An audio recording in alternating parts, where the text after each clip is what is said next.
كيسة جديدة قال شلابيب ينقص كل حرم يا مريا حفظ سعد وسا شلابيب ما كان توب كير ينقص كل الحرية أمارسك صباحا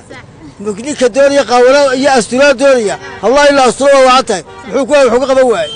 وشهدوا بحي وطن وقرش بحي بوسا صوتك توي تجلس بوسا سوي تلو وجلسة وحبال الله يقبل يعني كدنيا لا تلو وقبلوا وسود يرجلوا والله بدركت الحرق جذو حنواركا مد حق دراه oo cid gaar ah lagu ataagayo oo lagu beegsanayo hadii wax laga qabanayo oo dalka diintiisa iyo amnigiisa laga talinayo hargeysa waxa ka furan kilaab hoos dhul lagu tunta ka furan ayaa ka furanba arrinkan waxaan u aragnaa arrin siyaasadeysan xariga ugu badaragsan waxa weeye arrin siyaasad ku lug leh oo cid gaar ku beegsanayso ma xarig loogu tulayo diinta iyo dalkeena waa xarig cid gaar ah lagu beegsanayo xogta waa la hayaa iyadoo meheradeedii joogta ayaa waliba waxa isu soo raacay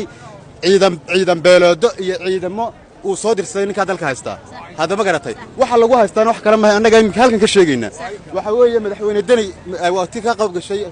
wadana waa tiyo suqaaday intaas lagu haysto wax kale lagu ma haysto anaguna waxaan leenahay hadaan nahay beelihii garxajis wallaahi oo billahi oo tolay waaniga haadi ku maray intay maqasheen intaan u taliyay inta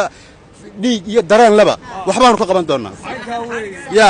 xariga ugu badaragtan maalin walba lagu la kacay hablaha lagu beegsanayo la dabeeramanayna talaabada ugu habboon baan ku qaadanay waan ka hawlgelinaa